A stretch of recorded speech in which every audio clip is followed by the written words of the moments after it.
Hello dear UGC NET aspirants, welcome to Maharshi Kanad academy. So students, जैसा कि आप सभी लोग जानते हैं, यूजीसी नेट जून 2024 के आपके एप्लीकेशन फॉर्म जो है वो लाइव हो चुके हैं। एंड आप अपने एप्लीकेशन फॉर्म जो है अभी भरना स्टार्ट कर सकते हैं। आज का जो ये वीडियो है काफ़ी इंपॉर्टेंट होने वाला है, काफ़ी स्पेशल है, क्योंकि एनटीए की तरफ से एक बहुत बड़ा जो चेंज है आपके एग्जामिनेशन मोड में लाया गया है। तो वो चेंज क्या है और उसमें क्या-क्या चेंजेस और आपके हुए हैं एग्जामिनेशन को लेकर, उसके बारे में आज हम चर्चा करने वाले हैं इस वीडियो के माध्यम से। इसके अलावा और भी जो इन्फॉर्मेशन है आपकी रिगार्डिंग जो पीएचडी एडमिशन का है, और क्योंकि वो भी आपके इस फॉर्म में इम्पॉर्टेंट है, जब आप फॉर्म फिल करेंगे उसकी जानकारी भी आपको होनी चाहिए, तो उसके बारे में भी चर्चा करेंगे। जो कुछ दिन पहले ही नोटिफिकेशन आपका आया था पीएचडी एडमिशन को लेकर ही, तो उसके बारे में भी चर्चा करेंगे। एंड ये जो आपका नया मोड जो चेंज हुआ है, इसके एडवांटेजेस क्या रहेंगे, आगे डिएडवांटेजेस क्या रहेंगे, इसके बारे में भी हम पूरी चर्चा करने वाले हैं। तो वीडियो में अंत तक बने रहिएगा, काफ़ी इंपॉर्टेंट आपके लिए ये वीडियो होने वाला है। तो चलिए स्टार्ट करते हैं बिना किसी देरी के। सबसे पहले तो आपका जो ऑनलाइन एप्लीकेशन फॉर्म है एनटीए यूजीसी नेट का, उसमें क्या क्या चीज़ें हैं ये देखते हैं। सबसे पहले तो आप देख लीजिए कि आपका जो एप्लीकेशन फॉर्म है वो 20 अप्रैल से स्टार्ट हो चुका है और 10 मई 2024 तक आपके फॉर्म भरे जाएंगे। इसके अलावा जो आपकी एग्जामिनेशन फी भरने का डेट रहेगी वो रहेगी 11 मई 2024 से लेकर 12 मई 2024, यानी कि 2 दिन आपके एग्जामिनेशन फी के। और करेक्शन जो विंडो आपकी ओपन होती है, करेक्शन जो आप कर पाएंगे अपने ऑनलाइन एप्लीकेशन फॉर्म में, 13 मई से लेकर 15 मई 2024 तक आप करेक्शन कर सकते हैं। अब बात करते हैं चेंज क्या हुए हैं। तो सबसे पहले तो आपका ऑनलाइन जो मोड था एग्जामिनेशन का वो चेंज हो चुका है। इसमें आप देख सकते हैं, यहाँ पर देखिएगा, OMR and pen paper mode देख सकते हैं आप लोग। तो जो आपका एग्जामिनेशन एनटी के द्वारा कंडक्ट किया जाता है यूजीसी नेट का, तो यूजीसी नेट जून 2024 का junior research fellowship and eligibility for assistant professor and admission to PhD in 83 subject will be in OMR, यानी कि पेन पेपर मोड। अब आपका ऑनलाइन मोड में एग्जामिनेशन नहीं होगा, आपका ऑफलाइन मोड में जो है अब से आपका एग्जामिनेशन होगा। दूसरा जो है आपका कि अलग अलग सब्जेक्ट का आपने देखा होगा 1 हफ्ते 1.5 हफ्ते तक एग्जामिनेशन आपके चलते थे सब्जेक्ट वाइज। अभी ऐसा कुछ भी नहीं है, आपके सारे सब्जेक्ट्स का जो एग्जाम होगा वो एक ही दिन होने वाला है, और वो होगा आपका 16 जून को। 16 जून 2024 को ही आपके यूजीसी नेट का एग्जाम होगा सारे सब्जेक्ट्स का।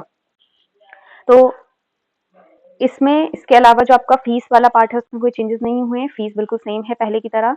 जनरल अनरिजर्व्ड की है जो आपकी 1150, जनरल ईडब्ल्यूएस ओबीसी एनसीएल का है 600, एससी एसटी पीडब्ल्यूडी और थर्ड जेंडर की है 325।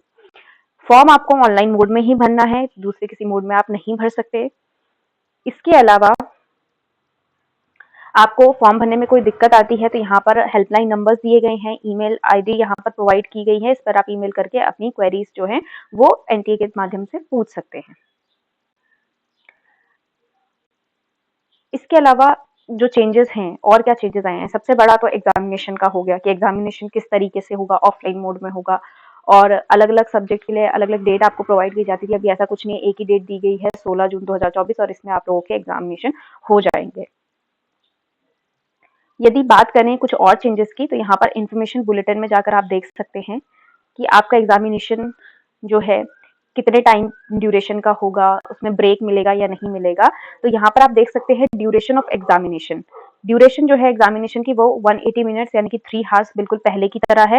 एंड पहले की जैसे ही किसी भी तरीके का ब्रेक यहाँ पर नहीं दिया गया है, तो no break between paper 1 and paper 2। It means कि आपको दोनों पेपर साथ में ही प्रोवाइड किए जाएंगे, जितना हम समझ पा रहे हैं इस इंफॉर्मेशन को लेकर। तो ब्रेक नहीं है, ब्रेक ना होने के कारण आपको ब्रेक ना होने के कारण आपको दोनों पेपर साथ में ही मिलेंगे जैसे पहले मिलते थे, और आप कोई भी पेपर पहले अटेम्प्ट अपना कर सकते हैं। अब अगर इसकी बात की जाए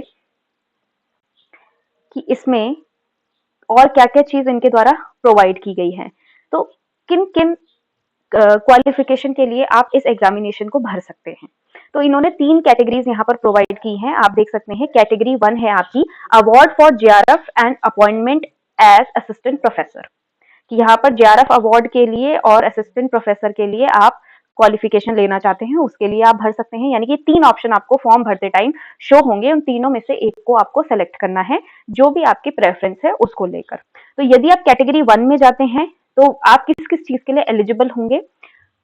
जीआरएफ के लिए एलिजिबल होंगे, यानी कि आपको जो फेलोशिप है वो मिलेगी। असिस्टेंट प्रोफेसर के लिए एलिजिबल हो जाएंगे, पीएचडी एडमिशन के लिए एलिजिबल हो जाएंगे। कैटेगरी 2 है उन स्टूडेंट्स के लिए कि जो जीआरएफ का नहीं देना चाहते, असिस्टेंट प्रोफेसर और पीएचडी एडमिशन के लिए एलिजिबल होना चाहते हैं, तो वो कैटेगरी 2 में यानी कि appointment as assistant professor and admission to PhD इसको फिल करेंगे। तो ये जीआरएफ के लिए एलिजिबल नहीं होंगे सेकंड कैटेगरी वाले। कैटेगरी 3 की अगर हम बात करें तो एडमिशन टू पीएचडी ओनली, यानी कि आप असिस्टेंट प्रोफेसर के लिए एलिजिबिलिटी नहीं चाहते, आप जीआरएफ के लिए एलिजिबिलिटी नहीं चाहते, आप सिर्फ पीएचडी एडमिशन के लिए एलिजिबिलिटी चाहते हैं, तो उसके लिए आपको थर्ड कैटेगरी यानी कि पीएचडी ओनली को सिलेक्ट करना होगा। तो इन 3 जो कैटेगरी कहलाने का मतलब है यही है, और आपके एग्जामिनेशन फॉर्म में ये तीनों ही ऑप्शन आपको दिखेंगे। इन तीनों में से एक को अपनी प्रेफरेंस के अकॉर्डिंग आपको सेलेक्ट करना है। अब अगर हम बात करें कि सब्जेक्ट जो आपके आएंगे वो किस लैंग्वेज पे बेस होंगे, तो हिंदी इंग्लिश दोनों ही होंगे। जो मीडियम होगा क्वेश्चन पेपर का या तो इंग्लिश या तो हिंदी ओनली। लैंग्वेज पेपर्स को छोड़कर, जैसे कोई भाषा आधारित जो पेपर होते हैं उनको छोड़कर बाकी जो एग्जाम होंगे इंग्लिश हिंदी होंगे। अगर किसी भी क्वेश्चन में ट्रांसलेशन में जैसे हिंदी में किसी भी तरह की मिस्टेक मिलती है तो इंग्लिश वर्जन को ही आपका फाइनल डिसीजन होगा मार्क्स को देने के लिए, कि इंग्लिश वर्जन को ही आपका देखा जाएगा। अब बात करते हैं मार्किंग क्या रहेगी। मार्किंग बिल्कुल पहले की तरह है, एक क्वेश्चन पे आपको 2 मार्क्स मिलेंगे। अगर आपकी कोई भी गलती होती है तो नेगेटिव मार्किंग इसमें नहीं है। कोई भी क्वेश्चन आप छोड़ देते हैं, रिव्यू के लिए छोड़ देते हैं, ऐसा कुछ भी नहीं है, इसमें आपको उसके मार्क्स नहीं मिलेंगे। हाँ, कोई क्वेश्चन अगर गलत होता है तो उसके लिए, जैसे कोई क्वेश्चन ड्रॉप हो जाता है तो उसके लिए आपको +2 मार्क्स जो है वो जरूर मिलेंगे, ड्रॉप्ड क्वेश्चन के जैसे मिलते आए हैं। लेकिन नेगेटिव मार्किंग वाला पार्ट अभी भी नहीं हटा है, तो ये अच्छी बात है कि ऑफलाइन मोड में भी हो गया है, लेकिन नेगेटिव मार्किंग इसमें किसी भी तरीके की नहीं अभी तक दी गई है। क्वालिफिकेशन जो रहेगी आपकी पहले की तरह। ये अब बात करते हैं इसके एडवांटेजेस और डिसएडवांटेजेस की, कि जो ये नया मोड आपका लेके आए हैं इसके एडवांटेजेस क्या क्या रहेंगे। तो जो ऑनलाइन मोड में आपका जो एग्जाम होता था, एक तो 3 घंटे लगातार स्क्रीन टाइमिंग की वजह से काफी दिक्कत आती थी स्टूडेंट्स को। दूसरा, टेक्निकल इश्यू की वजह से मिस्टेक्स आती थी और जिनका असर उनके जो रिजल्ट होता था उस पर पड़ता था। और क्लिकिंग वगैरह में भी काफी दिक्कत होती थी कि आंसर कहीं टिक किया है, कहीं का कहीं उनका जो रहता था आंसर की आती थी उसमें टिक रहता था। तो इस वजह से काफी सारी प्रॉब्लम्स जो है स्टूडेंट्स को फेस करनी पड़ती थी। तो अभी इस तरीके की कोई भी नहीं रहेगी परेशानी, आराम से बैठ के अपना एग्जामिनेशन दे सकते हैं। और एग्जाम को देने के जो तरीका है, क्योंकि उसमें चेंज आ चुका है। इसका डिसएडवांटेजेस की अगर हम बात करें तो डिसएडवांटेज क्या है कि पहले आप रिव्यू के लिए छोड़ देते थे, टिक कोई क्वेश्चन आपका गलत हो गया तो आपने गलत टिक किया हुआ है तो उसको बाद में सही कर सकते थे, लेकिन ओएमआर पे ऐसा नहीं है। एक बार जो आपने टिक कर दिया, जो सर्कल कर दिया, उसको आप चेंज नहीं कर सकते, है ना।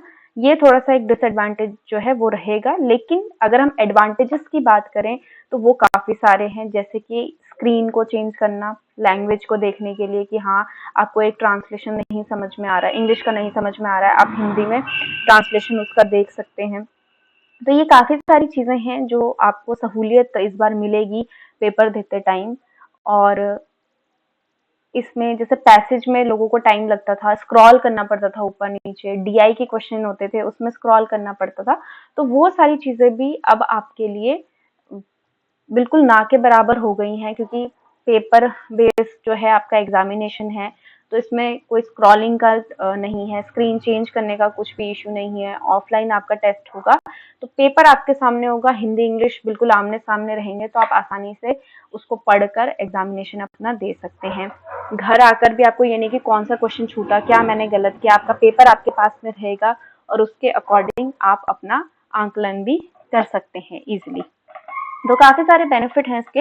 अगर इसके डिसएडवांटेजेस की बात करें तो सिर्फ वो मेरे ख्याल से तो एक ही है कि आपको, अगर आपने एक सर्कल कर दिया है तो उसको आप चेंज नहीं कर सकते अपने एग्जामिनेशन में।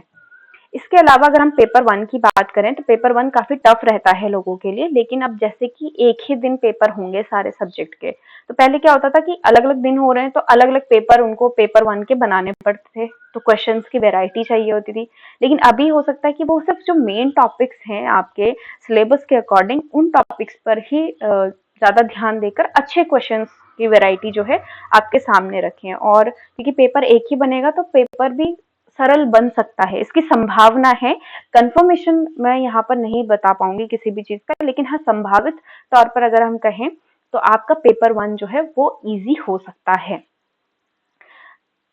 तो ये सारे जो हैं इसके बेनिफिट्स और इसके डिसएडवांटेजेस के बारे में हमने बात करी है। तो आई होप आप लोगों को ये जानकारी जानकर काफी अच्छा फील हो रहा होगा, जो लोग काफी टाइम से तैयारी कर रहे हैं और टेक्निकल इशू की वजह से किसी का पेपर रह जाता था हर बार।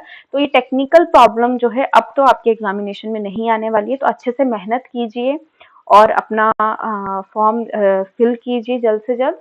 किसी तरीके की अगर आपको प्रॉब्लम फेस होती है फॉर्म फिल करने में तो आप हमें कमेंट के माध्यम से पूछ सकते हैं। और यदि आप चाहते हैं कि हम एक वीडियो फॉर्म कैसे फिल करना है, क्योंकि फॉर्म में भी आपके चेंजेस आए हैं, नए चेंजेस आए हैं कुछ ना कुछ, तो वो फॉर्म आपको कैसे फिल करना है, अगर आप चाहते हैं कि वो एक वीडियो हम लोग बनाएं आपके लिए, तो उसके लिए आप हमें कमेंट कीजिए। इस वीडियो को ज़्यादा से ज़्यादा एस्पिरेंट्स तक जो है अपना शेयर कीजिए। Thank you all of you and all the very best for your exam. And practice कीजिए OMR शीट पर, ताकि आप लोग थोड़ा सा एग्जाम तक एक हैबिचुअल हो जाएं उसको लेकर। And thank you.